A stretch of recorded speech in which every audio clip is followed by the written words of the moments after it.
Aujourd'hui, écoute, je vais le dire d'entrée de jeu, je pense que ça va casser la patente. Ça fait un bout qu'on n'a pas enregistré de podcast, mais on dirait que je suis fébrile, nerveuse. Ouais, vous, ça paraît pas. Il y en a toujours qui sortent par semaine, mais non. Nous, ça fait un bout. Aujourd'hui, on est avec Ariane et c'est vraiment un honneur. Merci d'être là. Merci de t'être déplacée, d'avoir pris ce moment-là avec nous. Merci de me recevoir, surtout. Of course. D'entrée de jeu, tu es une infirmière qui travaille au Phare. Exactement. Je suis la directrice des soins et services au Phare Enfants et Familles. OK. Est-ce que... Là, j'ai le goût de commencer par toi, je pense, avant de commencer par le Phare. Peux-tu nous dire un peu qui tu es? Ça fait combien de temps que tu es infirmière? Comment tu as commencé à travailler là, tout ça? Ben oui, avec plaisir. Fait que je suis infirmière depuis plus de 15 ans à peu près. J'ai toujours travaillé en pédiatrie, donc les enfants, c'est mon dada, le développement, guérir les enfants. J'ai travaillé en centre hospitalier universitaire avant de me retrouver au Phare en 2020. Puis je travaillais aux soins intensifs pédiatriques. Donc, on est vraiment dans une unité de soins qui fait du bruit ou qu'on sauve à tout prix. C'est des gros cas. Puis je thrivais. Je thrivais là, j'adorais. Mais immanquablement, il y a des enfants qui décédaient qu'on n'était pas capable de sauver. Puis dans un contexte de soins intensifs, c'est des lumières, c'est des machines, c'est des enfants qui ont des fils partout. Puis je trouvais qu'on pouvait faire mieux pour accompagner ces familles-là quand on savait que leur enfant allait être en fin de vie, qu'on ne pouvait pas tout faire pour le sauver. Fait que souvent, des décès visuellement traumatiques ou que le parent ne pouvait même pas tenir son enfant. Puis je me disais, on peut faire mieux. Puis il y a une famille que j'ai eu le privilège d'accompagner, qui est la maman est infirmière. Fait qu'elle avait aussi cette capacité-là d'advocacer, d'avoir une voix pour son enfant. Puis quand on avait tout essayé, elle me disait, Ariane, c'est pas vrai que je vais dire que j'aurais jamais pris mon enfant puis que je me serais jamais couchée dans le lit avec mon enfant. Ça, c'est important pour moi. Fait qu'elle m'avait regardée et elle avait dit, how do we make it work? Comment est-ce qu'on fait qu'on va s'y rendre? C'est important. On va changer la culture, on va déplacer des montagnes pour toi. Fait qu'elle a eu, au final, été capable de prendre son bébé avec des fils partout, quelque chose qu'on faisait pas nécessairement souvent, de se coucher dans le lit avec son enfant. Fait que ça a été pour moi le premier petit filon de dire, attends, il y a une façon d'accompagner différemment dans ce processus de fin de vie-là. Puis là, après ça, ma maman a été diagnostiquée avec un cancer du poumon plusieurs années plus tard. Traitement, on arrive à un processus où l'équipe traitante nous dit malheureusement, c'est agressif, il n'y a plus rien qu'on peut faire. Donc, on va accompagner votre mère vers sa fin de vie. Ma mère, c'est mon héros, c'est la meilleure personne que je connaisse. Puis ma mère, elle m'avait dit, Ariane, c'est pas vrai que je vais décéder dans un hôpital, je vais décéder chez nous, dans mes affaires, avec mon monde. Pas de problème. Puis, je suis infirmière, je me dis, c'est moi qui vais prendre soin de ma mère. C'est ma responsabilité, elle m'a tout donné, c'est moi qui vais le faire. Fait qu'à la maison, je préparais sa médication, c'est moi qui la tournais, tu sais, j'étais tout, là, je faisais tout, puis c'était important autant pour elle, mais c'était surtout important pour moi.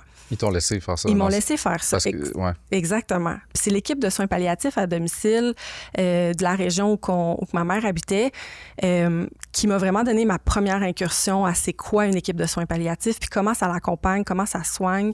Puis quand je dis soigner, ça veut pas dire guérir. Soigner, c'est le psychique, c'est le physique, c'est comment atténuer les symptômes, c'est comment accompagner dans la bienveillance, mais c'est surtout comment reconnaître qu'est-ce qui est important pour la famille qui est en avant de toi. Puis je vais toujours me rappeler cette infirmière-là puis ces médecins-là qui sont venus chez nous dans notre intimité, dans ce qui est le plus important pour nous puis plus sacré.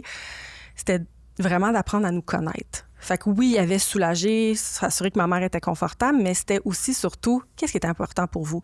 Puis comment est-ce que on peut vous aider à y arriver, puis qu'on peut créer ces derniers journées-là, ces dernières semaines-là, au final, qui ont été 2 semaines ensemble en fin de vie active, je vais dire, à domicile, qui font du sens. Puis cette infirmière-là, elle avait bien compris mon besoin.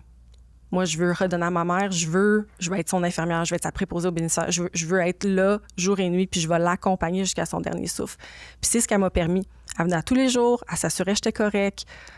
Tu sais, elle n'a pas porté tant d'actions physiques, mais son accompagnement, son écoute a fait toute la différence. Puis les gens me disent « Oh mon Dieu, ça a dû tellement être difficile ces 2 dernières semaines-là quand tu savais que ta mère elle allait mourir. » Oui, mais ça a aussi été probablement une des 2 plus belles semaines que j'ai passées avec ma mère. Dans l'instant présent, dans le être avec, dans tout l'amour, toute la douceur qu'on pouvait avoir ensemble. Puis c'est cette équipe-là, c'est les soins palliatifs qui m'ont permis d'avoir ces 2 semaines-là extraordinaires avec ma mère. Oui, ma mère est décédée, mais c'est des beaux souvenirs. Puis c'est ça la différence, je sais que les soins palliatifs peuvent apporter, c'est cet accompagnement-là, puis c'est cette dignité-là dans ces moments-là. Puis moi, je regarde ces 2 semaines-là avec tellement de gratitude, puis d'amour, puis de reconnaissance. Il y a tellement de gens que c'est pas ça qui s'est passé. Là. 100%. Moi, tu me comptes ça, mais mon grand-père ne pouvait pas retourner chez lui. Ça a été une fin de vie absolument... Ils ont fait leur possible à l'hôpital, mais c'est des contextes super... Tu veux pas finir ta vie là. Tu veux pas être là. Absolument. Fait que là, à ce stade-là, le fort, il rentre quand dans ta vie, là? Fait que, évidemment, je suis endeuillée de ma maman. Je sais que c'est pas le temps d'aller nécessairement accompagner d'autres familles qui vivent la fin de vie de leur enfant. J'ai besoin, moi, de prendre soin de moi. J'ai besoin de vivre au travers, de vivre mon deuil un petit peu, même si on le vit à tous les jours. Hein, il ne s'efface pas. Je vis à tous les jours endeuillée de ma maman. Fait que je suis retournée à l'hôpital, je suis retournée aux soins intensifs, dans mes amours. J'ai fait quelques années encore là. Puis à un moment donné, là, j'étais prête à me dire, OK, là, je me suis réancrée, je me ressens solide dans moi, dans mon corps, dans mes compétences. Puis je veux aller soutenir des familles comme j'ai été soutenue, mais la pédiatrie, c'est mon dada, fait que je veux rester dans le soin palliatif pédiatrique. Donc, accompagner les familles dont l'enfant a une espérance de vie qui est limitée. Fait qu'à l'hôpital, il y a une équipe de soins palliatifs pédiatriques qui est comme une équipe consultante qui va aller vraiment accompagner les familles au travers de leur trajectoire de maladie. Fait que je regarde ça, je me questionne, puis en même temps, bien, un peu quand les choses doivent s'aligner, puis je vois une offre passer pour le Fort Enfants et Familles que je savais pas qu'il existait. Je travaillais à l'hôpital, j'ai aucune idée que le Fort existe.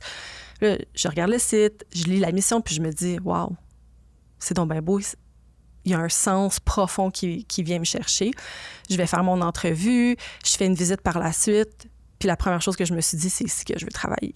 Il y a un sentiment de chaleureux, de familial. Il y avait quelque chose qui m'a dit, Ariane, le sens d'avoir perdu ta maman, le sens que tu as trouvé à l'importance des soins palliatifs, mais il est ici. Fait que c'est comme ça que j'ai fait mon entrée au Fort en 2020. Et en 2026, je suis encore là et j'ose espérer encore plusieurs années parce que la mission, l'importance de la mission dont on va sûrement parler, je la porte dans mon cœur, mais surtout, je la porte pour les enfants puis les familles qui passent au travers de nos portes puis qui continueront à avoir besoin de soins palliatifs pédiatriques pour le reste du temps, malheureusement. Là, il y a ce que tu as vécu avec ta mère, les gens peuvent faire ça avec leur enfant. Ils retournent à la maison. Tu n'as pas besoin d'être infirmier, infirmière pour comme, te faire backer de l'aide pédiatrique. L'aide comme exactement. Tu as eu, dans le fond. Oui.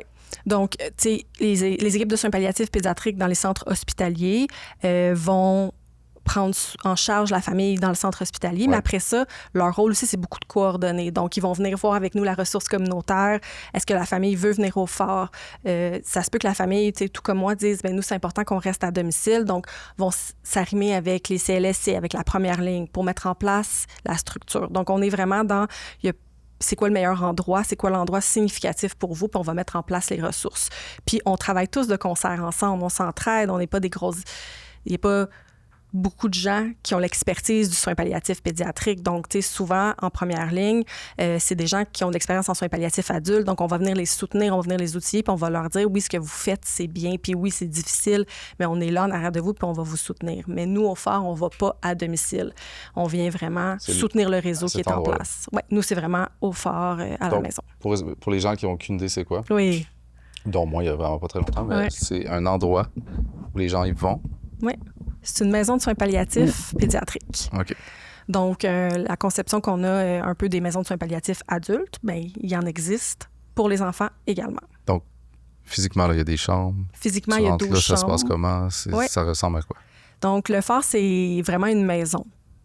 On rentre au phare, on est situé dans les Chapingus. Ouais. Donc, on se fond vraiment dans le quartier qui est très résidentiel. Tu regarderais la bâtisse, puis ça ne te donnerait pas l'impression que c'est un centre de soins. C'est une maison. C'est une grande maison, mais c'est une maison.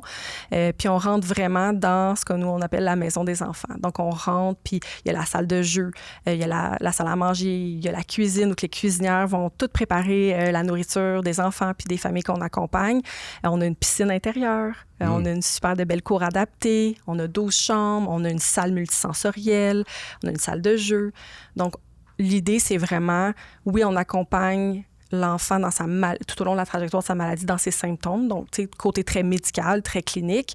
Mais au-delà de ça, c'est une maison de vie où on voit l'enfant au-delà de sa maladie puis qu'on lui permet d'être un enfant à tous les jours, malgré sa maladie puis malgré son espérance de vie qui est limitée. Avec d'autres enfants. Avec d'autres enfants, oui. Puis il y a combien de familles qui peuvent être? On suit environ 200 familles par année.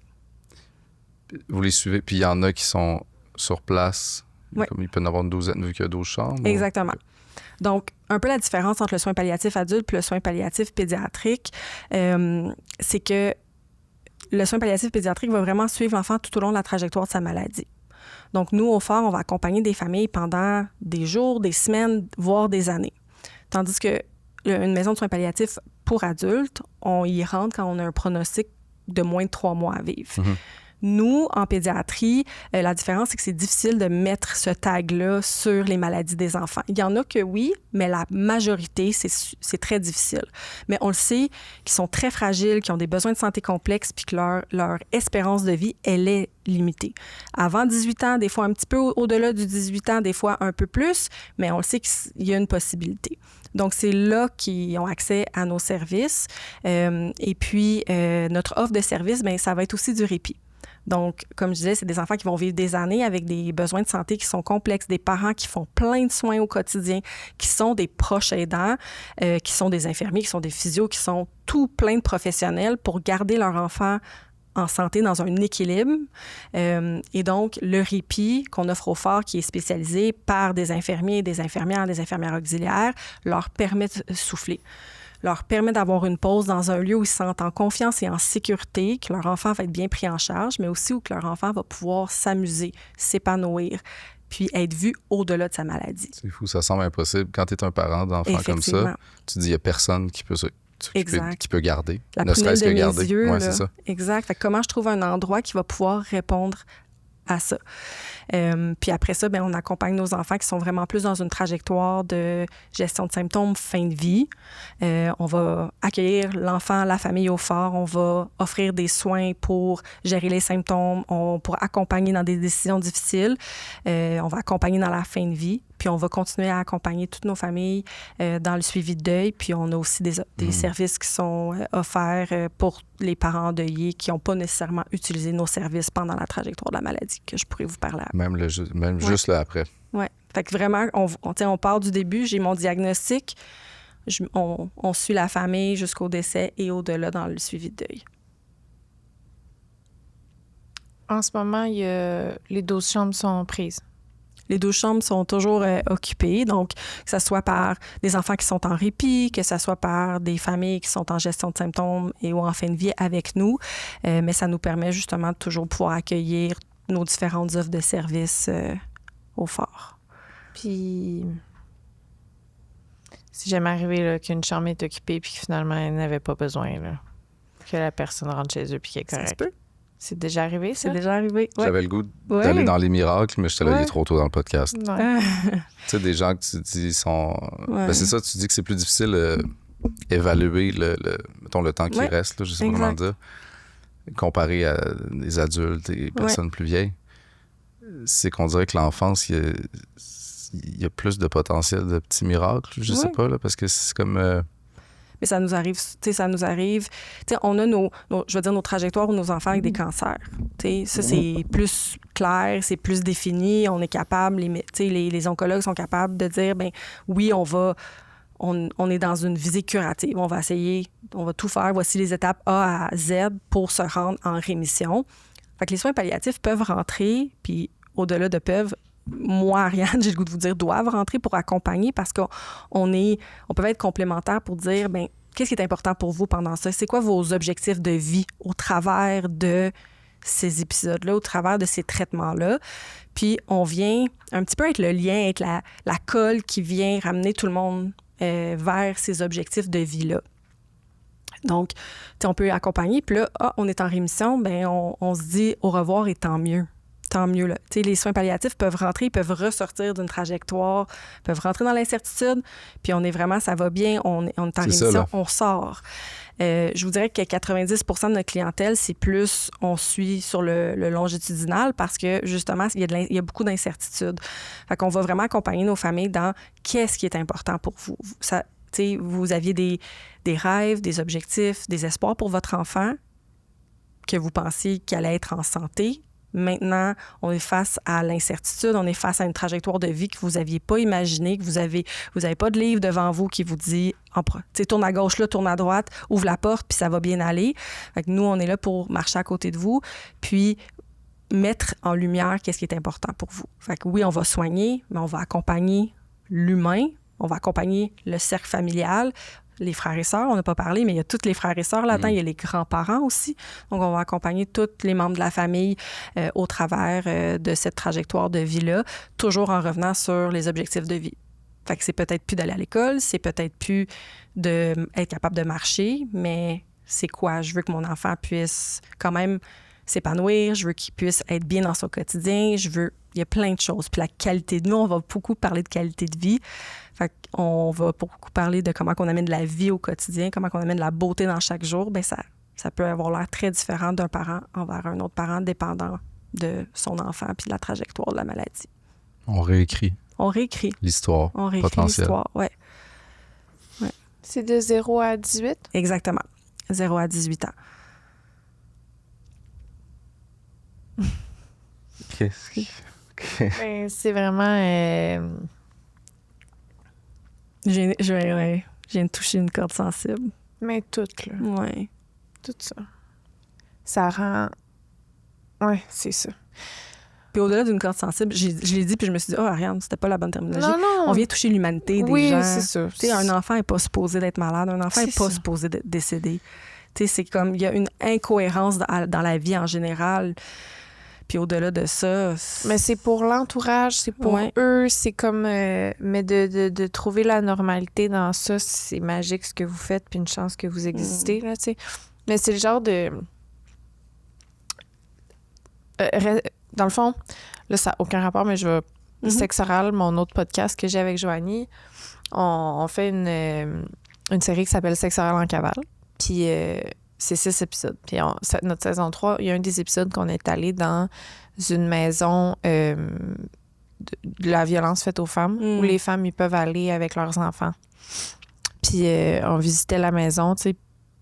Puis on est arrivé dans le sous-sol où il y avait la salle de jeu.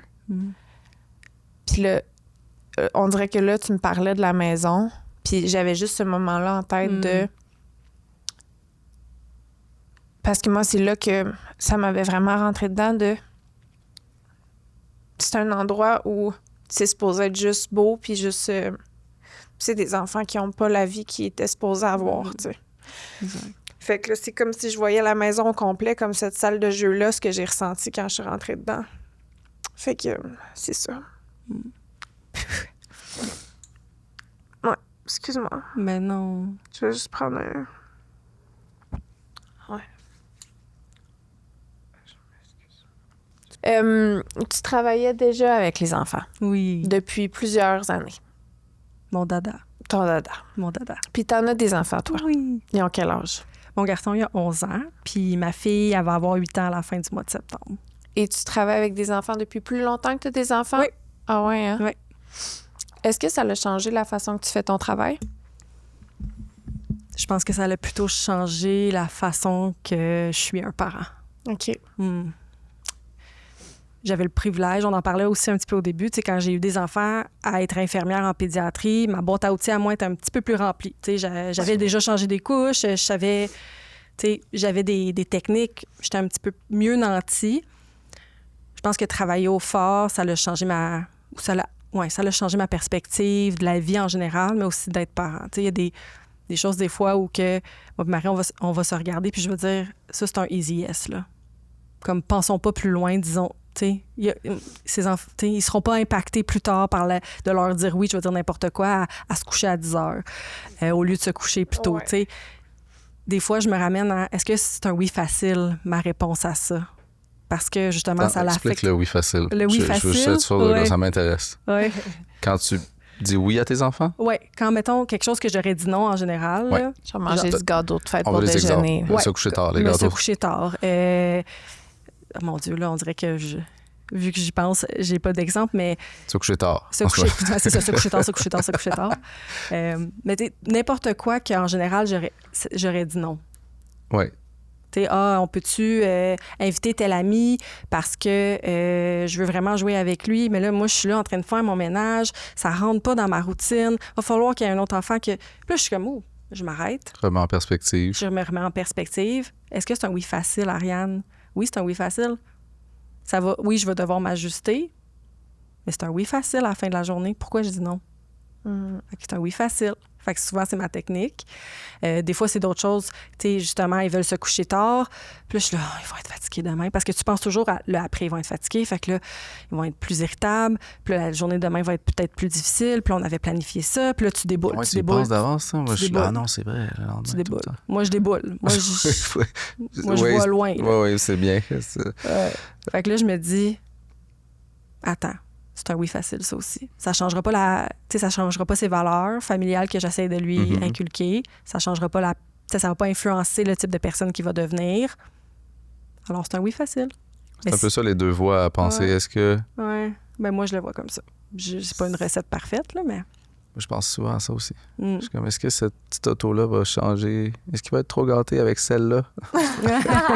Celle-là particulièrement. Est-ce qu'il est trop gâté? En tout cas. C'est parce qu'on parlait de ça ce matin. Mais il y a plusieurs sortes de gâtés, si on veut. Non, tout à fait. Si t'es rempli d'amour puis tu partages avec lui tout, c'est comme, c'est pas genre je t'ai acheté des affaires pour avoir la crise de paix. Exact. C'est toute la différence du monde. Ouais. Fait que oui, donc, ça l'a changé oui, facile, perspective avec ton... avec mon travail. L'influence sur ma vie en général. Être plus douce aussi envers moi, dans le sens que au quotidien, on accueille que ce soit des familles en répit, que ce soit des familles en gestion de symptômes fin de vie, puis dans le suivi de deuil, des familles qui vivent une souffrance inimaginable. Donc, dans cette capacité-là, cette résilience-là, cette capacité-là émotionnelle d'accueillir l'autre, d'avoir de l'empathie, puis de dire, ben je reconnais, je t'aide, mais toi, de rester ancré puis pas de l'absorber, c'est quelque chose aussi. Fait que ça, c'est toutes des choses qui m'aident dans ma vie, parce que être un humain, c'est être en relation avec autrui. Puis c'est la plus belle chose que mon travail m'a sûrement apporté, que ça soit infirmière à l'hôpital, d'autant plus au fort, c'est comment tu marches au quotidien avec les gens autour de toi, puis tu rentres en relation, puis tu les écoutes, tu les aides, tu amènes du sens. Être humain, c'est ça, à la fin de la journée, on est là pour être en Est-ce que tes enfants sont conscients de ce que tu fais? Du travail que je fais? Du niveau d'implication émotionnelle, de tout le package de ton travail? Oui. Moi, je trouvais que c'est important, surtout à partir d'un certain âge. Mon garçon d'11 ans, il a une belle compréhension, il a une maturité qui s'installe, une grande intelligence émotionnelle aussi. Donc, pour moi, c'était aussi important d'utiliser cette voie-là pour lui montrer la différence. Parce qu'on a des enfants au fort, que ça soit un enfant avec un cancer qui va perdre ses cheveux, qui ressemblera pas à la photo de lui du primaire. Un enfant, on a des enfants avec des besoins de santé complexes qui sont en fauteuil roulant, qui parlent pas, qui ont de la mobilité qui est réduite. Donc, pour moi, de lui amener c'est quoi la différence, justement, d'entrer en relation, c'est comprendre que l'autre, il n'est pas moi, il peut être différent. Puis comment je l'accueille, comment je le célèbre dans sa différence, puis dans son unicité.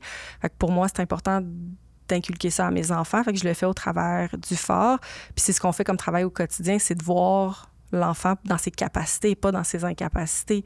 C'est qui tu es, elle est toute ta lumière, toute ta beauté. Fait que mes enfants, ils font des levées de fonds avec nous au fort. Donc, il y a certaines des campagnes qu'on va faire, que je vais les inclure. Je leur parle du fort, ils sont au courant. Puis c'est important pour eux. Ils me disent tout le temps, on fait un lave-au-thon avec un des employés du fort qui fait ça. Puis à chaque année, mon gars, il dit « Ah, maman, c'est quand qu'on va faire le lave-au-thon? » Puis il va venir, puis il va s'impliquer. Ah, c'est tellement des bons humains. C'est tellement cute. Je trouve que ça leur apprend aussi à comment est-ce que, justement, je fais pas juste pour moi, mais je fais pour les autres aussi. Ça, je trouve qu'on manque de ça un peu. C'est vraiment un gros skill d'éducation familiale. Tes enfants ont rencontré des enfants du fort? Oui. Ils ont joué avec des enfants du fort? Ils ont joué, mon grand surtout, là, puis vu qu'il est plus vieux. Je me rappelle aussi, à un moment donné, on avait un enfant en fin de vie qui avait les mêmes intérêts que mon garçon. Fait que je lui parlais, tu sais, « Ah, il aime ça », puis il avait dit « Ça m'avait tellement touchée. Il m'avait dit « Oh, maman, amène-lui. » Je me rappelle pas c'était quoi le jeu, là, mais amène-lui pour qu'il puisse l'avoir au fort, puis dis-lui que ça me fait plaisir qu'il le garde, puis je veux qu'il joue avec. Puis j'étais comme... Il avait quel âge? Super. Mettons, il avait 8 ans à peu près à ce temps-là, 8-9 ans. Là. L'autre aussi? Puis, oui, exactement. Il a 8, 9, 10 ans là, dans ces eaux-là. Puis j'étais comme, mais avec plaisir, mon grand, comme, c'est ça, là. Est-ce que tes enfants ont déjà vécu un genre de deuil ayant eu contact avec... C'est sûr que, tu sais, j'amène pas mes enfants au travail au quotidien. Je vais leur en parler, ils vont le faire au travers. Fait ils ont pas eu un lien privilégié avec un enfant ou qu'il y avait vraiment. C'est plus au travers de moi, comment que je ramène la beauté de ce qu'on fait. Puis quand ils vont venir, mettons, justement pour faire le lave-au-thon, entre autres, que là, ils vont voir les enfants, puis je vais les mettre. Mais, tu sais, je ne vais pas nécessairement créer du lien. Il y a quand même... Je dois aussi garder ce qui est le travail, puis garder ce qui est la famille, mais comment est-ce qu'il y a de la transversalité, comment est-ce qu'il y a des choses qui peuvent se retoucher. Mais je pense que ça a l'impact, la façon qu'ils voient le reste de la vie autour d'eux. Dans ton... tu sais, tu dis que ça a impacté ta façon d'être maman, mais d'être maman aussi, me semble... Là, je fais peut-être du transfert, mais... J'ai l'impression que tu te mets à voir tous les enfants du monde comme tu vois les tiens un peu, là. Tu sais, exemple, voir des violences ailleurs dans le monde faites aux enfants. Tu sais, oui, je trouvais ça triste avant d'en avoir, mais une fois que tu as des enfants, tu t'imagines que c'est en train d'arriver au tien, tu sais. Plus. Fait que ça vient... on est des bébites un peu... qui ont plus nous chercher. Tu sais, qui est un peu égoïste dans le sens que quand on connaît quelque chose, c'est sûr que ça nous impacte plus, là. Est-ce qu'au niveau émotif, pour toi, c'est plus difficile depuis que tu as des enfants ou pas nécessairement? Comment que... C'est une bonne question. Je pense que mes années aux soins intensifs pédiatriques m'ont beaucoup appris à justement à Ariane dans sa posture de professionnelle, puis d'aidante, d'accompagnatrice dans justement puis Ariane à la maison. Donc, je suis capable, tu sais, j'ai vécu des situations vraiment intenses et extrêmes aux soins intensifs pédiatriques qui m'ont appris à justement dire comment est-ce que je vis ce moment-là, comment j'en fais du sens. Je le laisse au travail, je rentre à la maison. C'est sûr que ça m'a pris des années, là. Au début, là, ça rentrait à la maison avec moi, c'est c'est sûr et certain. Il n'y a pas un humain, à part un robot, qui est capable de faire ça net frais sec. Mais j'ai développé des stratégies de dire, mais là, aujourd'hui, c'était ça mon sens, c'était ça mon travail, c'était d'accompagner. Je l'ai fait au meilleur de mes capacités. Voici le beau que j'ai trouvé dans la journée. Ça reste là. Je retourne me ressourcer pour pouvoir leur redonner le meilleur de moi-même le lendemain. Fait que c'est un peu pareil au fort. Oui, effectivement, il y a des liens, que ce soit avec des enfants, avec des familles qu'on a développés au travers de plusieurs années, que quand l'enfant décède, il y a toujours des émotions, c'est normal. Mais c'est aussi comment tu accueilles, que tu dis, bien, c'est correct, puis c'est normal que je sois triste. Mais après ça, c'est qu'est-ce que j'en fais. Puis il faut pas que ça devienne envahissant, parce qu'il y a d'autres enfants, il y a d'autres familles qui sont là, puis qui attendent qu'on reprenne, puis qu'on les accompagne aussi. Mais il faut honorer nos émotions. On demande aux familles de faire la même chose. On normalise, donc il faut le normaliser pour nous aussi. Fait que comment qu'on se laisse ces espaces-là de faire comme, OK, attends, reset, recharge, on retourne. Fait que je pense pas que c'est pire, mais... Est-ce que le personnel, vous avez du support, mettons, pour consulter ou pour tout ça, là? Ouais. Fait que c'est sûr qu'il y a beaucoup du travail qu'on fait que c'est reconnaître aussi que c'est super difficile pour tous les individus parce qu'on a aussi une super belle gang de bénévoles qui travaillent au phare. Donc, le phare, c'est des employés, mais c'est aussi quasiment tout autant des bénévoles. Les bénévoles, ils viennent passer du temps? Oui, avec les enfants. Ils viennent nous aider justement peut-être à l'accueil pour accueillir les visiteurs. Il y a des bénévoles en philanthropie, il y a des bénévoles qui vont travailler sur notre jardin, sur des bénévoles qui vont pelleter la neige l'hiver. Donc, vraiment, une grande communauté de gens qui vont faire partie du phare pour faire vivre cette mission-là au quotidien. Puis, on se doit de leur redonner des espaces pour justement... Ce que je vous dis, bien, il faut qu'eux, ils le ressentent. Donc, que ça soit... On a un programme d'aide aux employés, mais sinon, à l'interne, on va se faire des débriefings, ce qu'on appelle des débriefings, où qu'on va permettre un moment où là, on a vécu un décès, on s'assoit, on parle de nos émotions, on a un moment de réflexion ensemble, on a d'autres espaces aussi pour leur permettre de parler. Puis après ça aussi, on se fait à chaque année une cérémonie commémorative pour les employés. Donc, on le fait pour nos familles. On a un beau partenariat pour faire ça, mais on va le faire aussi pour nos employés. On le fait il y a quelques semaines où on prend un moment, on s'arrête ensemble en équipe, on honore la mémoire des enfants qui sont décédés, on honore l'impact qu'ils ont eu sur nous, comment ça nous a changé, le sens que ça a. On fait un petit rituel. On a un espace dehors au phare où on peut justement s'asseoir, puis refléter, puis être dans le moment présent.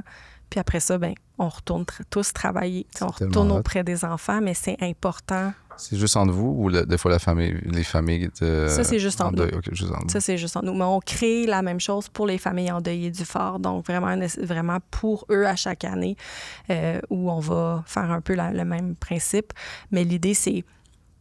Vous leur laissez leurs émotions, puis vous pouvez vivre les vôtres de votre côté. Je trouve ça beau. Mais au-delà de ça, c'est honorer, c'est se rappeler que ces enfants-là, ils ont existé. Ouais. Ils ont laissé une trace sur ces parents-là, ces frères et sœurs-là, ces grands-parents, c'est une trace sur nous. La plus grande crainte que nos parents endeuillés nous disent, c'est que, tu sais, mettons que mon enfant, il a vécu quelques jours, quelques semaines, quelques années, mais dans 5, 10, 15 ans, est-ce qu'on va l'avoir oublié? Y a-t-il juste moi? Fait on se donne ce mandat-là, puis cette importance-là d'honorer la mémoire de ces enfants-là décédés par, justement, entre autres, cette cérémonie commémorative-là. Puis moi, je me donne toujours le mandat de, quand je vois un parent, même si je connais son nom, je veux dire « Allô, allô, maman de... » Là, c'est comme, il y a quelqu'un qui se rappelle que même si mon enfant est décédé, je demeure la mère, je demeure le père, je demeure la sœur, le grand-père.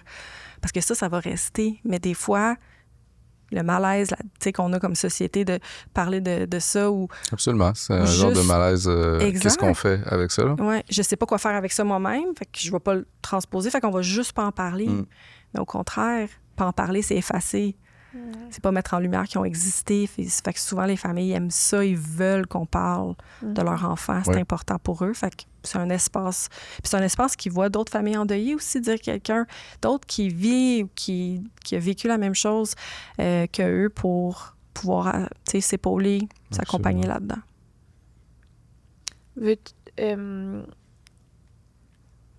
Aurais-tu des histoires à nous raconter? Des belles, qui t'ont marqué, mettons, dans ton truc. Chaque histoire... Oh, pardon, mon Dieu, je suis pas habituée, je rentre dans le micro. Chaque histoire du phare, des enfants qu'on accompagne nous marque, mais au quotidien, quand je rentre travailler, qu'il y ait une famille en fin de vie ou pas, il n'y a rien qui me rappelle plus c'est quoi le moment présent que quand je rentre dans cette maison-là. De vivre... de voir l'autre tel qu'il est, dans sa différence. C'est pas une histoire, mais pour moi, c'est comme la plus grande leçon de dire « Attends une seconde, là. Je suis dans le moment présent. » Cet enfant-là, il voit pas autre chose que le jeu de s'amuser, de s'épanouir, d'être heureux. Puis il y a tous ces gens-là autour pour le rendre possible. C'est magnifique. Pour moi, je trouve ça tellement beau. Il y a quelques années, on a eu un coco avec nous pendant longtemps dans sa trajectoire de maladie. Puis,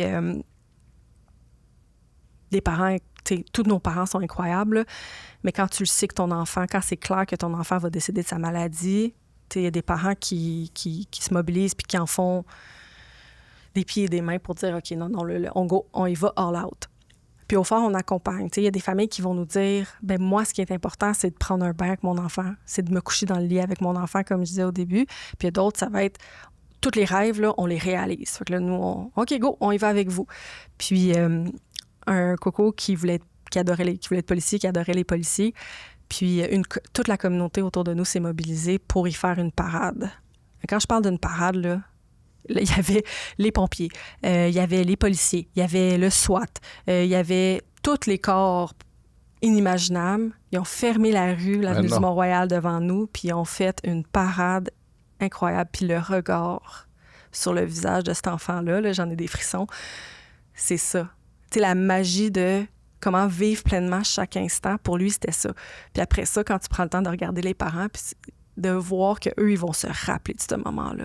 Dans la fin de vie, leurs enfants, ils vont se rappeler du bonheur qu'il y a eu, de la magie, des souvenirs qui ont été créés. Puis jusqu'à ce jour, en l'honneur de ce coco-là, à toutes les années, ils refont la parade devant le fort.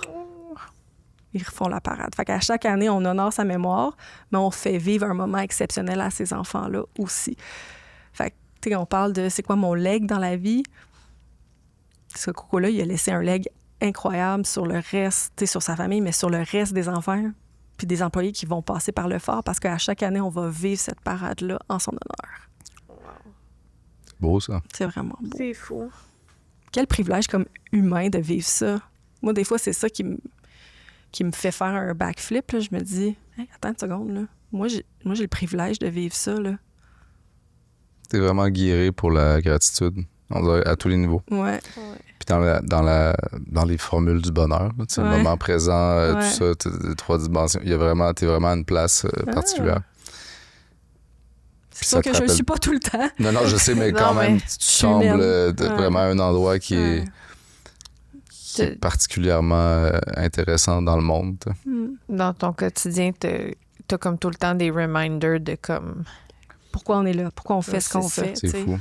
C'est facile des fois de tu sais, quand t'es dans une bulle un peu carrément du papier, t'es dans du papier bulle, là, tout va bien, tout est beau, t'es complètement déconnecté de ça. Là. C'est ça. Ouais. On est complètement déconnecté. En général. On est déconnecté. Ouais, puis c'est une chance qu'il n'y a pas de bon sens. Puis là où ça vient me chercher, c'est à chaque fois que je pense, je m'imagine une fraction de seconde que c'est mon enfant. Ben oui, là, je casse en deux. C'est ça, c'est sûr. D'ailleurs, toi, la ligne entre... C'est sûr, quand tu interviens ou quand tu penses à ces enfants-là, tu t'imagines sûrement pas les tiens. Là où moi, ça fait mal, là où ça vient vraiment me chercher, c'est ça, c'est ce petit moment-là. Tu dis, il a le même âge que mon enfant. Ben là, c'est ça. C'est sûr que ça me traverse l'esprit. Des fois, là, on s'habitue à tout, ça, c'est sûr. Oui, c'est sûr. Puis je me dis, oh mon Dieu, justement, ils ont les mêmes intérêts. Ah, ça pourrait être. Ça. Puis là, je me ramène à, OK, ce l'est pas. Ouais. Mais qu'est-ce que je voudrais, qu'est-ce que cette famille-là veut, puis je me transpose dans justement tu comment j'accompagne. Tu tombes pas dans un trou comme nous. Exact. Ça nous rend complètement... Mais vous faites affaire avec des organismes pour les enfants aussi, j'imagine, qui viennent les voir, mettons, des... comment ça s'appelle, là, c'est les grands-parents qui... Je dis n'importe quoi. Ben, je sais pas si tu veux faire comme les gens autour de nous pour... Mais mettons, est-ce qu'il y a des organismes qui viennent, qui aident le fort, mettons, à tous les Noëls, c'est comment ça s'appelle? Les enfants soleil, des organismes affiliés, tout ça. Là. Oui, les enfants soleil. C'est pas de même ça s'appelle, enfants soleil? Je sais pas. Oui. Ouais, c'est ça, déconnecté. Oui. C'est ça qu'on disait il y a 2 secondes. Je comprends tout à fait. Mais oui, on a autant la communauté proche dans Rosemont et Chapangus, mais qui va venir faire, mettons, Spider-Man. On a le Père Noël. On a, puis des fois, c'est à l'intérieur même des employés ou c'est le conjoint d'un qui va venir faire le Père Noël à Noël. Nous, c'est ce que, dans notre jargon, on va appeler nos invités spéciaux. Fait que ça, là, c'est des gens qui donnent gratuitement. Parce qu'il ne faut pas oublier, là, le FAR, c'est un organisme à but non lucratif. Donc, chaque dollar qu'on va chercher, c'est pour faire en sorte qu'on puisse justement faire tout ce wow-là, bien accompagné, parce que nos familles, c'est sans frais pour eux. Fait que la mission du FAR, c'est de se dire, l'accompagnement de qualité devrait pas... on veut pas que vous ayez à débourser. On veut un accès équitable pour tous aux soins palliatifs pédiatriques. Donc, ces invités spéciaux-là, ben, ils font ces actions-là pro bono. Donc, c'est des gens avec qui on tisse des liens qui vont venir. C'est la bibliothèque de Rosemont qui va venir lire des histoires. C'est la photographe qui va venir donner de son temps pour faire des photos de famille parce que pour cette famille-là, c'est important. On fait des moulages aussi. Nos employés sont formés, ils font des moulages avec les enfants puis les familles. Fait que honnêtement, j'ai le goût de vous dire, c'est tout ce qu'on peut imaginer, bien, on va aller créer des partenariats pour pouvoir le rendre disponible aux enfants. C'est sûr que ça va dépendre de chaque intérêt des familles en fin de vie, mais sinon, dans le quotidien du répit, bien, on a des beaux liens qui sont tissés. Puis, on a, tu sais, tout ça. On a aussi des donateurs qui croient en la mission du Phare depuis beaucoup d'années, des nouveaux donateurs, des anciens donateurs qui permettent aussi de financer certains programmes. On a des programmes de ce qu'on appelle nos thérapies complémentaires. Donc, on a massothérapie, musicothérapie, zoothérapie, puis les docteurs clowns qui viennent 1 à 2 fois par semaine. Puis tout ça, c'est financé par des donateurs qui nous permettent d'offrir ça parce que sinon, ça serait extrêmement difficile. Puis ça aussi, ça crée de la magie. Quand tu vois les docteurs clowns se promener, puis... Mais qu'est-ce qu'un docteur clown? Un docteur clown, vous avez jamais rencontré des docteurs clowns. Ah, puis c'est correct, parce que ça veut dire que vous êtes pas à l'hôpital. C'est comme un faux docteur, mais c'est un clown? Exact. C'est un clown thérapeutique. OK. Donc... qui vient faire rire. Qui vient faire rire. Dans la thérapie du rire. Qui vient... Ils sont hot? Ah, ils sont incroyables. Ils sont incroyables. Donc, c'est la Fondation Dr. Clown. C'est ça, littéralement. Oui, c'est ça. Donc, magnifique organisme qui a été fondé il y a plusieurs années, puis qui forme des clowns thérapeutiques qui vont dans les centres hospitaliers, dans les résidences pour personnes âgées, qui vont en soins palliatifs, puis que nous, on a dit il y a une plus-value en soins palliatifs pédiatriques aussi. Donc, de croire en ce qu'ils font, de croire que c'est important pour nos enfants, puis après ça, d'aller faire vivre cette croyance-là auprès d'un donateur pour dire... On a besoin de vous pour rendre ça possible. Puis les docteurs clowns, ils vont venir, ils vont être autant thérapeutiques pour les enfants, les familles en fin de vie, la fratrie. Hein, justement, sortir, on est dans le jeu, on est dans le ludique, on est dans faire rire, mais les employés aussi. Des fois, là, ils nous sortent de notre tête, là, puis ils nous ramènent dans « Hey, attends, là, on a du fun. On a du fun, puis on rit nous-mêmes. » Ils sont bons, là. Ils sont incroyables. Ouais. On dirait que tu as parlé de tous les rôles potentiels de gens qui se déguisent, les Père Noël, Spider-Man. Qu'est-ce que je ferais, mettons, tu sais, je serais pas toujours dans le jus de même. Superman, toi. Non, mais dans le sens où ça donne le goût de se trouver un petit rôle puis de s'impliquer là-dedans. Là. Ben, c'est sûr, le bénévolat est toujours ouvert au Phare. Tu t'es demandé, toi, tu ferais quoi? C'est quoi ton petit rôle? T'es déguisé en quoi? Le lapin? Ben, je pensais à moi, qu'est-ce que je pourrais faire, mais je me disais vraiment, tous les gens qui vont écouter ce podcast-là vont se dire de quelle façon qu'ils pourraient apporter. C'est ça. On dirait que le réflexe, c'est de se dire tu pourrais aller les faire jouer aux Sims.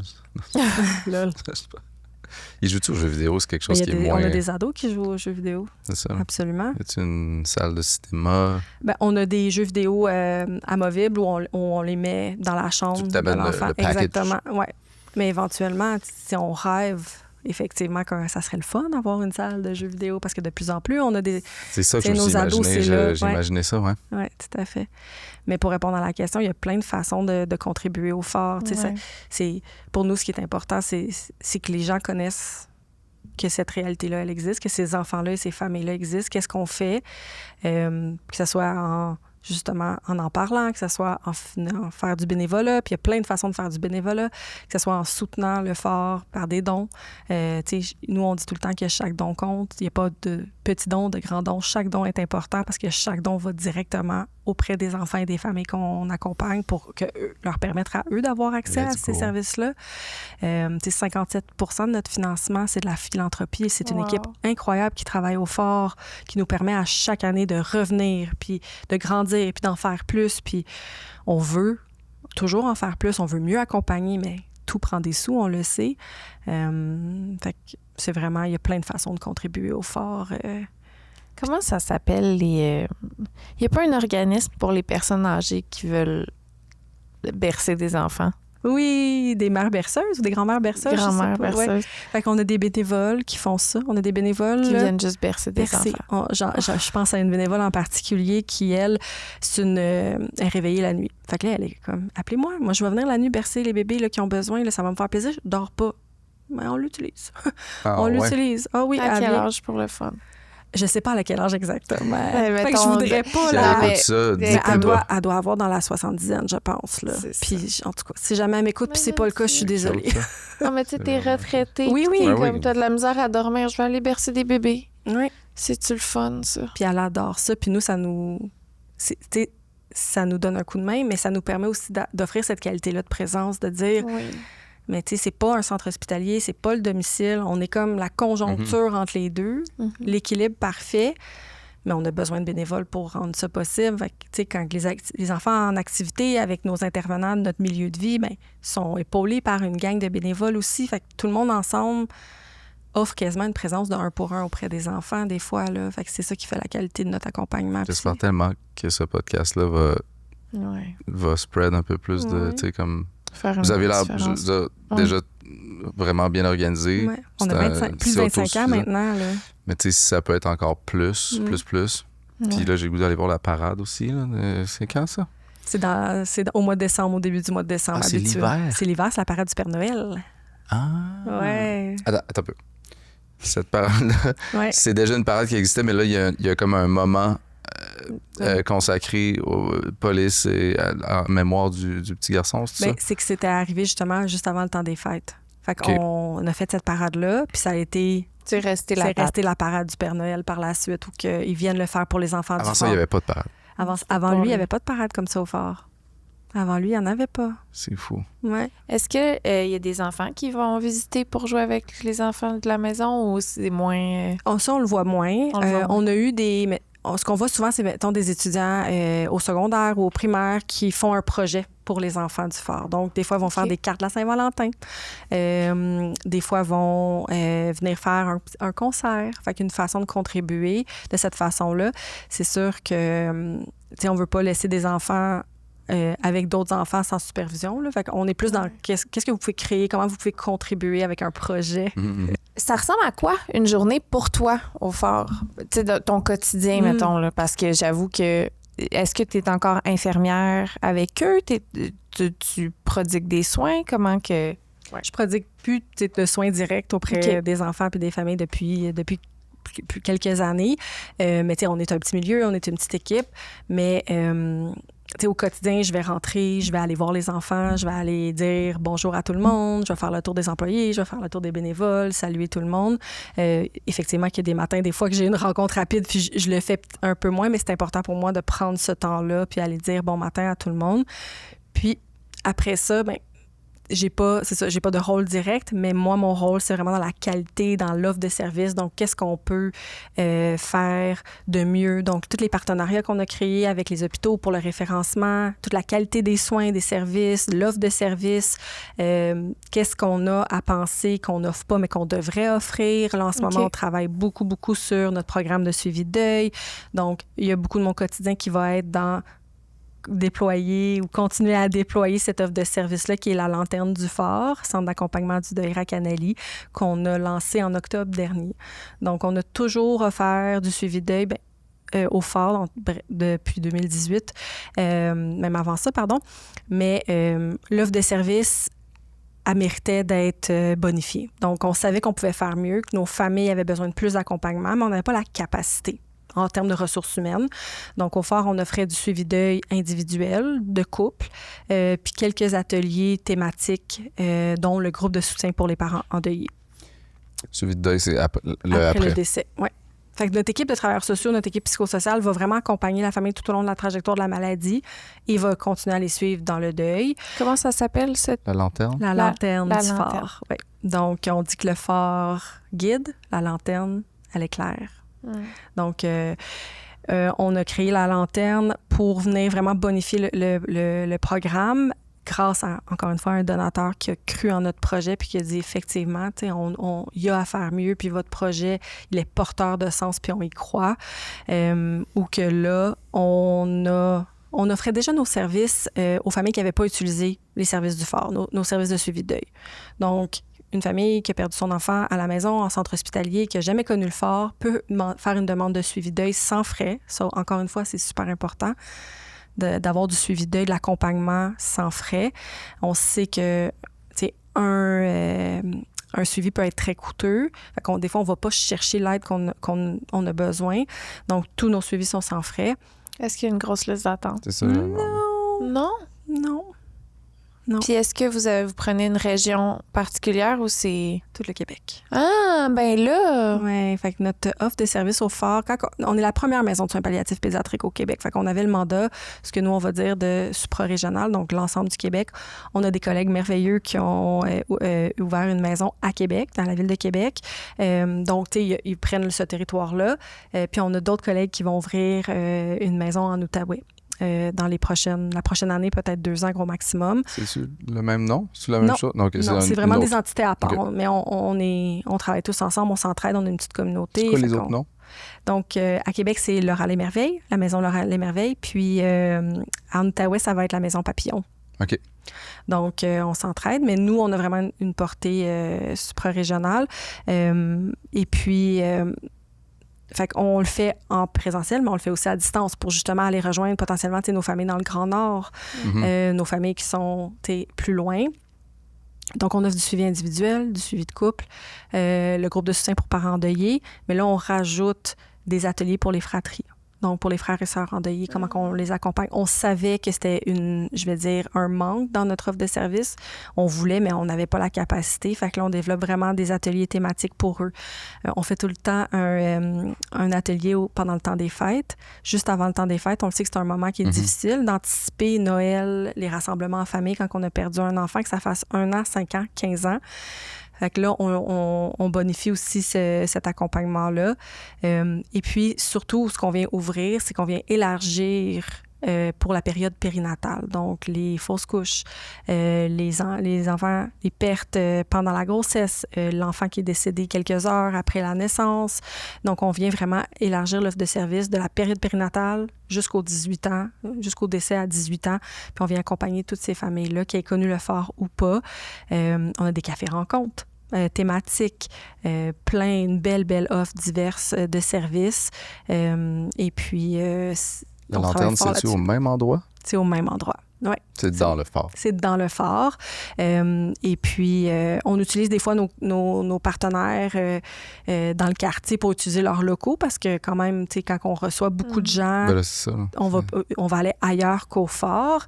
Puis c'est là que les partenariats, on a LG2 qui est non loin de nous, qui nous offre tout le temps les locaux pour notre atelier du temps des fêtes, justement.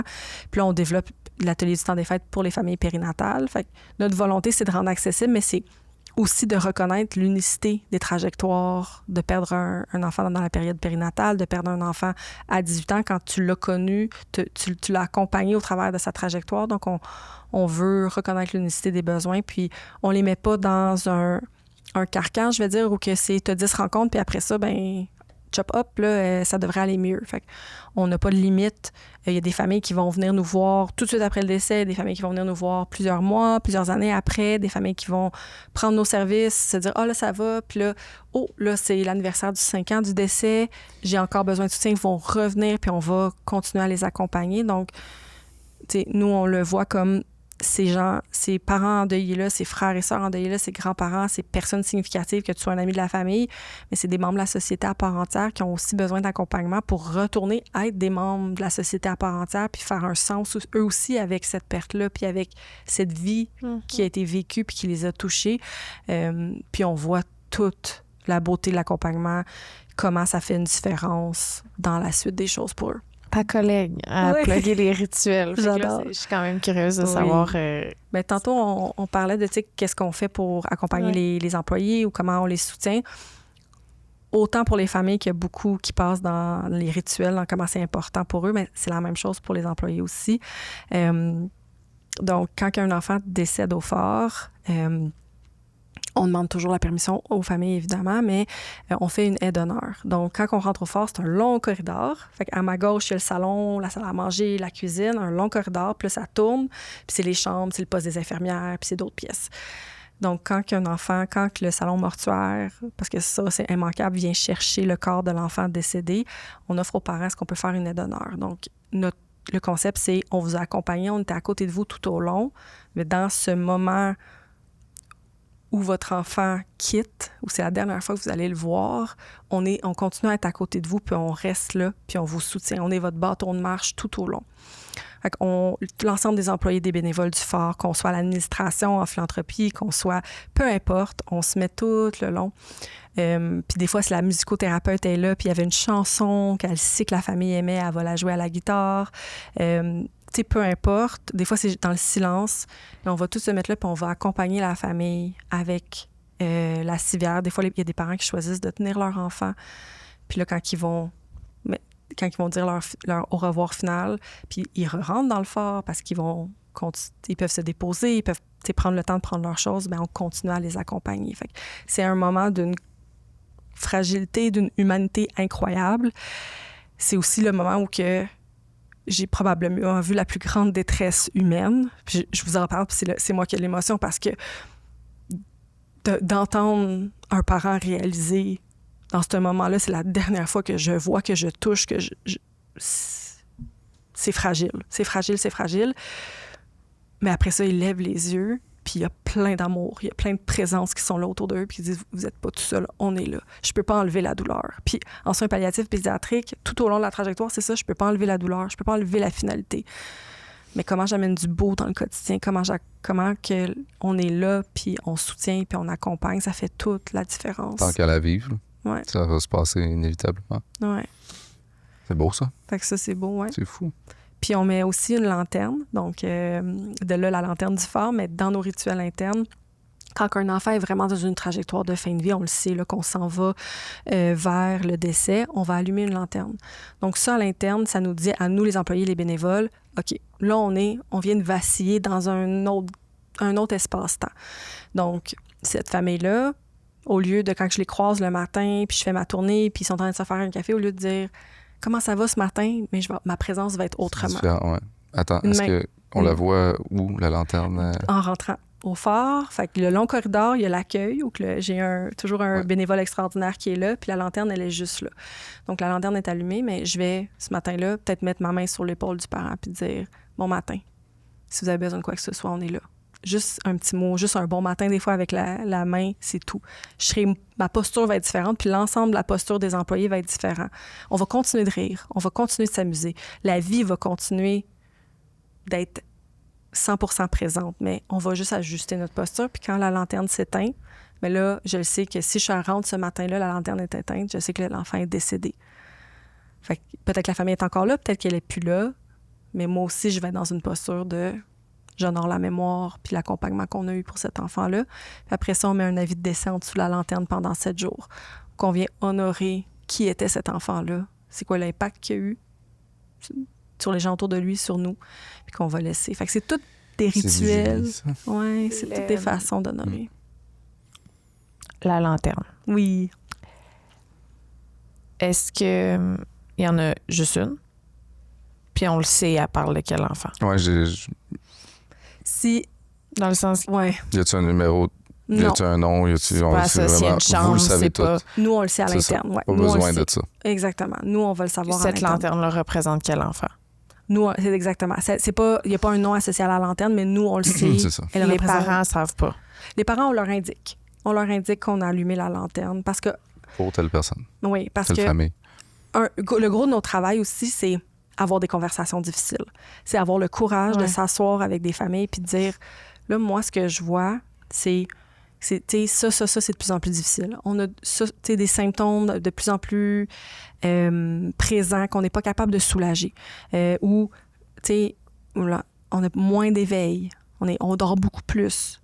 On met des mots sur ce qu'on voit puis on dit, bien, pour moi, ça m'indique qu'on avance dans cette trajectoire-là de la fin de vie où on va dire on est vraiment entamé. On va avoir le courage d'utiliser les vrais mots puis d'amener les parents à savoir ce qui se passe en ce moment puis pas danser puis là, qu'il y ait des regrets.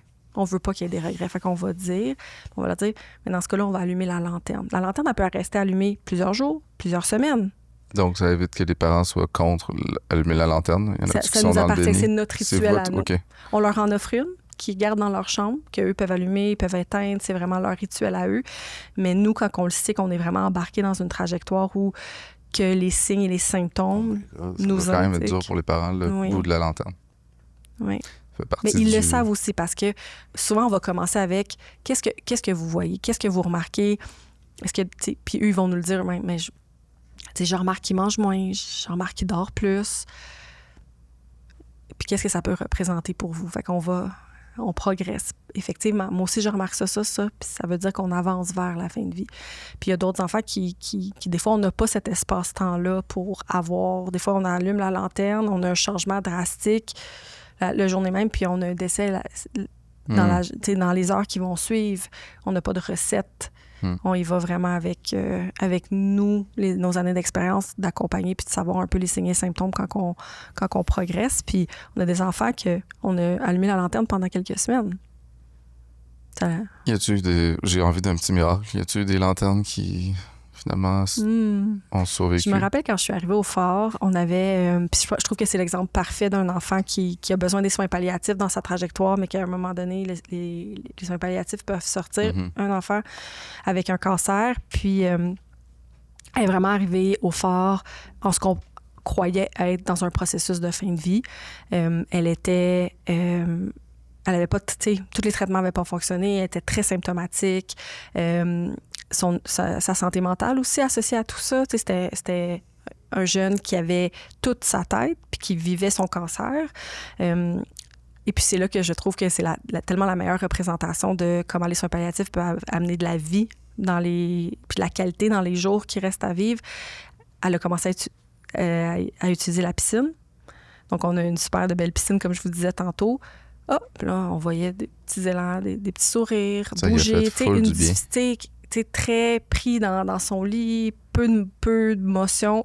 Ben là, on a une capacité de bouger dans l'eau qui n'est pas là nécessairement dans les activités du fort. T'es qui? Qu'est-ce que tu aimes?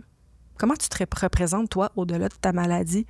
Miser là-dessus. Puis là, on a vu la lumière revenir dans cet enfant-là. Est-ce quel âge? Est-ce que c'était ça? Est-ce que c'était... Je ne sais pas c'était quoi. Tu sais, c'était tout plein de facteurs, mais on s'est rendu à se dire, mais ça va mieux. Même l'équipe à l'hôpital de dire, ben oui, attends, là, on n'est pas du tout... Là, on a fait un 360, là. On avait 8 à 10 ans encore aussi, là. Elle ça avait 8 à 10 ans. Es-tu repartie? Repartie à la maison. C'est un petit miracle, ça. Vous avez mis un vibe. On l'a plus jamais revu. Ce qui veut dire qu'elle a plus jamais eu besoin de nous. Ouais. Fait que, tu sais, ça arrive pas. Quel âge aujourd'hui, mettons? C'était au début, fait qu'en 2020, fait qu'elle... C'était 16. Oui, exact, oui.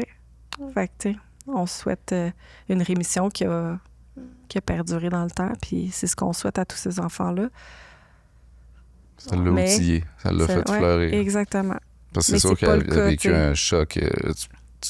Exact. Tu peux quasiment décéder du choc d'apprendre la maladie. Oui, puis je pense que ça faisait plusieurs temps aussi qu'elle vivait avec cette maladie-là, les traitements, puis tout ça, puis l'impact que ça a aussi, hein, tout faire ces traitements-là. Oh, oui.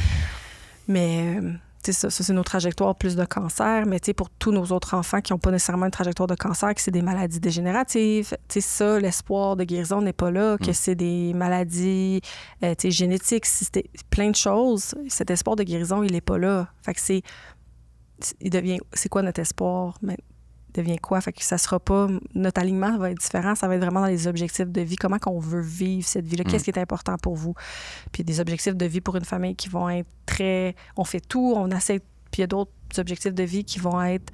Mais on atténue les symptômes. Moi, je veux pas retourner à l'hôpital. Mon enfant, il a passé, je dis n'importe quoi, mais les 6 premières années de sa vie à l'hôpital, à tous les mois, c'est pas ça qu'on veut pour lui. OK, tu sais, on va on va faire ça, adapté aux réalités puis aux besoins de chaque famille.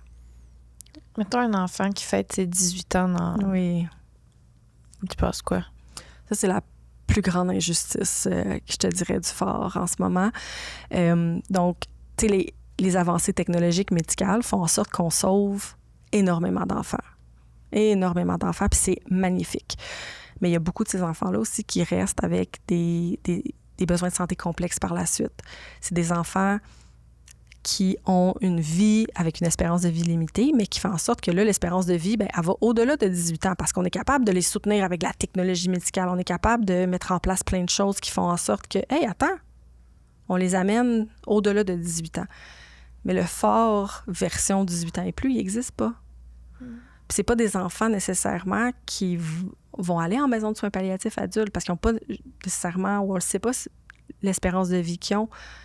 Puis, c'est tricky, hein? Oui. Fait que là, en ce moment, on est beaucoup dans ça, mais ce trou noir de service-là, on va l'appeler ce qu'il est. Ces enfants-là qui ont des besoins de santé complexes, qui ont une grande fragilité médicale, ils ont 18 ans. Puis là, du jour au lendemain, le chiffre a changé, mais eux, ils n'ont pas changé. Non, c'est ça. Puis il y en a qui sont dépendants. La plupart sont dépendants complètement de leurs parents, dans leurs activités de la vie quotidienne, dans aussi leur capacité cognitive. Fait que du jour au lendemain, là, c'est des parents qui se trouvent devant un tsunami de manque de services, puis de changement, puis d'adaptation. Là, c'est mon enfant, il avait 17 ans et 364 jours, là, il y a 18 ans. C'est fou.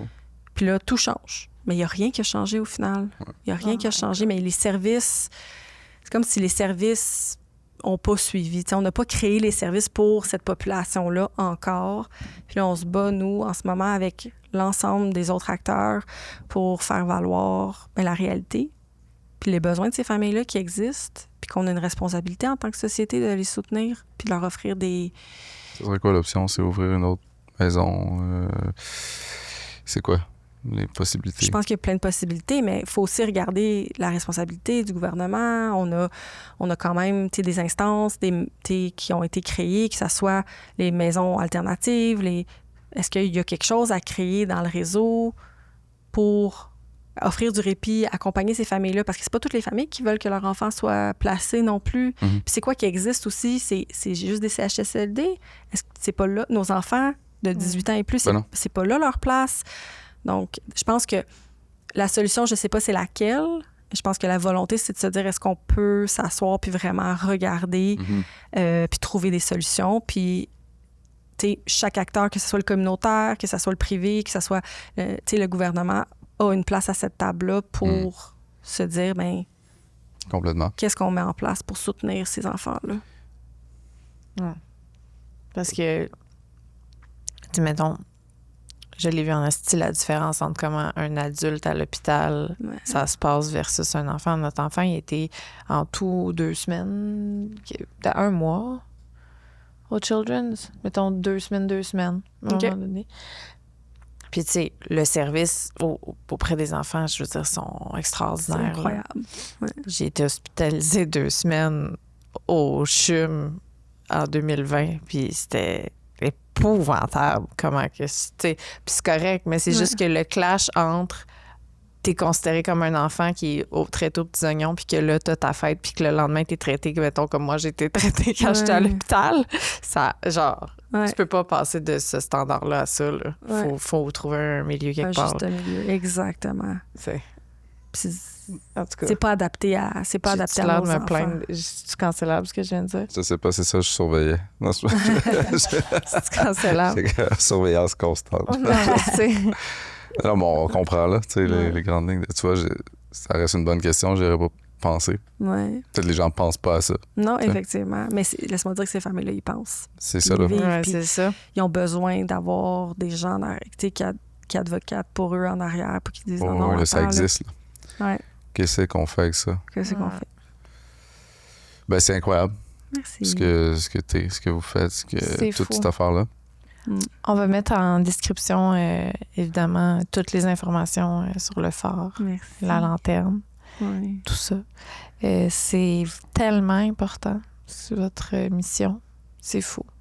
Puis oui, j'accepte la proposition. De venir visiter? J'aimerais vraiment ça. Oui. Absolument. Oh, ça va nous faire plaisir de voir ça. Puis je vais être curieuse de voir si vous avez ressenti ce que j'ai essayé de vous décrire dans la chaleur, la vie, quand vous allez venir faire la visite. On dit tout le temps que les gens qui viennent visiter sortent du fort avec une portion du fort avec eux. Après ça, tu peux pas oublier ce que tu viens de vivre là. Puis c'est un peu ce qu'on souhaite, c'est qu'il y a une portion de la mission du fort qui suivent les gens qui sont venus nous visiter ou qui sont venus donner de leur temps ou de leur amour. On va y aller, certain. Oui, avec plaisir. Vraiment, j'aimerais beaucoup. Vous avez également un podcast. Oui. Il s'appelle Le Phare? C'est une bonne question. Comment il s'appelle, Gabriel? Au cœur du fort, Au je le cœur sais, c'est du ça le fort, pire. Ça c'est fait une pas bonne assez idée. C'est longtemps. un bon nom de Au podcast. cœur du fort, oui. C'est une très Puis, bonne idée. c'est Gabriel qui a eu cette idée-là et ce rêve-là de partir le podcast pour démystifier, faire comprendre un petit peu mieux le quotidien du fort. Donc, le premier épisode, c'est moi qui l'ai fait, juste parler un peu comme j'ai fait avec vous aujourd'hui de c'est quoi les soins palliatifs pédiatriques, un peu mon parcours, pourquoi c'est important pour moi. Mais après ça, on va, tu sais, les cofondatrices du fort, il y en a une qui est décédée, mais une autre qui va être sur le podcast pour expliquer, ben qu'est-ce qui a fait en sorte qu'ils ont eu cette idée novatrice-là, puis ils ont traversé là, des hardships pour se rendre à ouvrir la maison. C'est ça. Il va y avoir d'autres employés, des employés qui sont au fort depuis le tout début, qui vont parler de ce qui fait en sorte qu'ils ont cet engagement-là, qu'on va venir ouvrir des portes. Puis des familles. Puis Ah, des c'est familles, ça. on Des espère parents. aussi, oui, pour c'est quoi le fort, puis c'est quoi l'impact du fort sur les gens, autant les employés, les familles, puis venir un peu démystifier, rendre ça plus doux parce que, tu sais, vous l'avez vécu, puis c'est ce que les gens nous disent tout le temps, c'est « Ah non, je peux pas aller là, un enfant qui va décéder, je peux pas aller là. » Mais Ouais, il faut nous, y on aller. pousse la porte, puis on dit « Mais il faut y aller. » Puis ça fait, tu sais, ça fait mal, mais ils méritent qu'on soit là pour eux, puis nous, on C'est a besoin que les l'humanité. gens nous aident. C'est ça que tu as dit tantôt, ça va jouer dans notre humanité. Exact. Et ça, c'est beau, ça. Oui, C'est correct, ça. que Ouais. Ça existe, là. oui, C'est beau. C'est juste beau. oui, tout à fait. Est-ce qu'il y a d'autres choses qu'on pourrait mettre dans la description? Peut-être comment faire des dons forts. Le je donne au fort, Ouais, ouais. super Mhm, important. Là. Ouais. C'est pour nous, C'est Je donne au fort Ouais. qu'on écrit? je donne fort.com. Je donne au fort.com. Ouais. On se bat, tu sais, pour avoir l'appellation d'une maison de soins palliatifs pédiatriques, tu sais, on a un financement du ministère qui est super, mais tu sais, comme tout organisme en ce moment, on se bat pour notre financement puis pour dire attends, on a besoin de plus pour faire ce qu'on fait, puis pour pouvoir mettre autant de pression sur la philanthropie, mais en même temps une chance qu'on a toute notre communauté de donateurs. Fait qu'on a beaucoup parlé de tous les gens autour, mais c'est toute une communauté de donateurs qui font en sorte que le fort est ce qu'il est, puis on peut pas être qui on est, puis on peut pas continuer d'offrir la qualité, puis sans frais, sans cette communauté de donateurs-là. Il n'y a pas de minimum. Il n'y a pas de minimum. Yeah. Ouais, il n'y a pas de Allez-y. minimum. Est-ce que les donateurs sont venus visiter?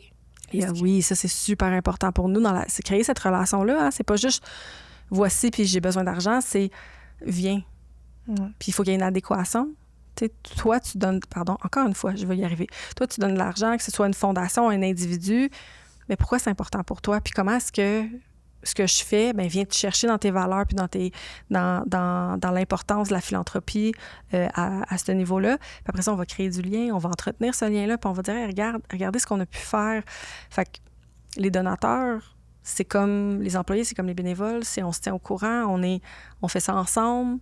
Toi, tu apportes un aspect, l'employé apporte un autre aspect, mais à la fin de la journée, c'est toute cette communauté-là qui fait en sorte que le fort est ce qu'il est, puis a l'impact qu'il a sur les familles depuis plus de 25 ans maintenant. Merci, Bravo. Ariane. C'était le fun. Merci. C'est très le fun. Mm. Très, très, très. C'est Merci très pour intéressant l'opportunité. et pertinent et Ouais. important. Oui, vraiment. Tu as été parfaite. Oh, Merci c'est beaucoup. gentil, merci.